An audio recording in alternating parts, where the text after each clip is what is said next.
The Lion Production. Subscribe now and press the bell icon. Never miss an update. اس خدا برگری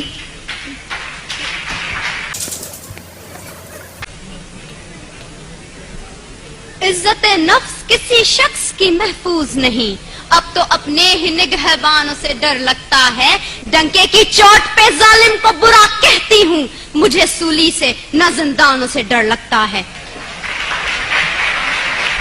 جناب اعلیٰ، وطن عزیز کے حکمران اور عہدیدار ہاتھ میں کشکول لیے اغیار کے سامنے ہر وقت بھیک ملنے کے منتظر رہتے ہیں، جو نہ صرف اس ملک کے تشخص کو پامال کر رہے ہیں بلکہ آنے والی آئندہ ہماری نسلوں کو گداگری جیسی شرمناک عادت سے متعارف بھی کروا رہے ہیں۔ تاریخ میں ایسی کئی قوموں کے قصے رقم ہیں جن قوموں نے مسلط کے نام پہ اپنے سروں کو جھکا کر دستے سوال بلند کیا، اور بعد میں جن کا انجام بازار میں بکنے والے سفید جسموں کی مانند کمتر اور حقیر بن کے ابھرا۔ ایسا ہی کچھ حال وطن عزیز کا بھی ہے۔ جناب اعلیٰ، پاکستان پچھلے 10 سالوں میں امریکہ سے $18 بلین کی رقم موصول کر چکا ہے۔ امداد پہ امداد لینے کی یہ وجہ جب ان حکمرانوں سے پوچھی جاتی ہے تو جواب یہ ملتا ہے پاکستان ایک غریب ملک ہے، بھوک اور افلاس انتہا پہ ہے، لہٰذا امداد لینے کے سوا کوئی چارہ نہیں ہے۔ تو جناب اعلیٰ، میں نے سوچا ذرا ان کلمات پہ اعتبار کرتے ہوئے اپنے گھر سے باہر نکل کر دیکھوں کہ امداد کے نام پہ ملنے والی اس بھیک نے میرے ملک کی عوام کے حالات زندگی کہاں تک بدلے ہیں۔ تو جناب اعلیٰ، بہت افسوس ہوا، کہیں میں نے بھوک سے بلکتے معصوم بچوں کی آوازیں سنی تو کہیں پہ میں نے ان وزراء کے فرنگی کتوں کو سیر ہوتے دیکھا، کہیں پہ میں نے بازار میں بکتی آدم کی بیٹی دیکھی تو کہیں پہ میں نے وزیر اعظم کے تن پہ لاکھوں کا لباس دیکھا، کہیں پہ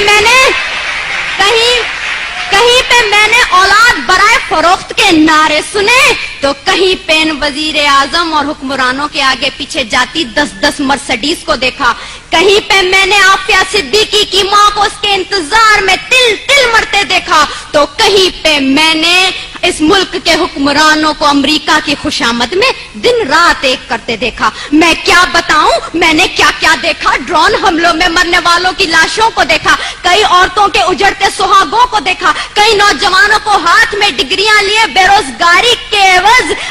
پارلیمنٹ ہاؤس کے سامنے آگ میں جھلستے دیکھا، کئی میں نے بزرگوں کو پارلیمنٹ ہاؤس کے سامنے پینشن نہ ملنے کی خاطر ہلاک ہوتے دیکھا۔ جناب اعلیٰ، میں نے اس ملک کے ہر شہر ہر کوچے میں کربلا کا میدان دیکھا تو بے اختیار میری زبان پہ یہ الفاظ آ گئے، اصول بیچ کے مسند خریدنے والوں، نگاہ اہل وفا میں بہت حقیر ہو تم، وطن کا پاس تمہیں تھا نہ ہو سکے گا کبھی کہ اپنی حرص کے بندے ہو، بے ضمیر ہو تم۔ جناب اعلیٰ، چند روپوں کے عوض اس ملک کی عزت و توقیر کو گروی رکھنے والے ان حکمرانوں نے ہم سے ایک غیرت مند قوم کہلوانے کا حق چھین لیا ہے۔ آج پاکستان اسی غلامی کی زنجیر سے بندھنے جا رہا ہے جس سے آزاد کروانے کے لیے کئی مسلمانوں نے اپنے لہو سے مقتل گاہوں کو سجایا تھا، کئی آدم کی بیٹیوں نے اپنی عصمتوں کو سرے بازار نیلام کروایا تھا، کئی شہیدوں نے جس گلستان کو سجانے کے لیے اپنا لہو بنایا تھا۔ کیا یہ ہے وہ پاکستان؟ میں پوچھتی ہوں جناب اعلیٰ آپ سے، یہاں بیٹھے ہر شخص سے، اپنے آپ سے، کیا یہ ہے وہ پاکستان؟ نہیں، دوسروں کے ٹکڑوں پہ پلنے والا یہ پاکستان قائد اعظم کا پاکستان نہیں ہے۔ میں سلام کرتی ہوں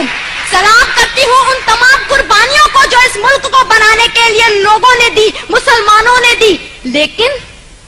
دیپ جن کے چند خواہشوں میں چلیں، دیپ جن کے صرف محلاتوں میں جلیں، چند لوگوں کی خواہشات کو لے کے چلیں جو کہ مسلطوں کے سایوں میں پلیں، ایسے دستور کو، صبح بے نور کو میں نہیں مانتا، میں نہیں جانتا، میں بھی خائف ہوں تختہ دار سے، میں بھی منصور ہوں، کہہ دو یہ اغیار سے، کیوں ڈراتے ہو زندہ کی دیوار سے، ظلم کی رات کو، جہل کی بات کو، میں نہیں مانتا، میں نہیں جانتا، میں نہیں مانتا، میں نہیں جانتا۔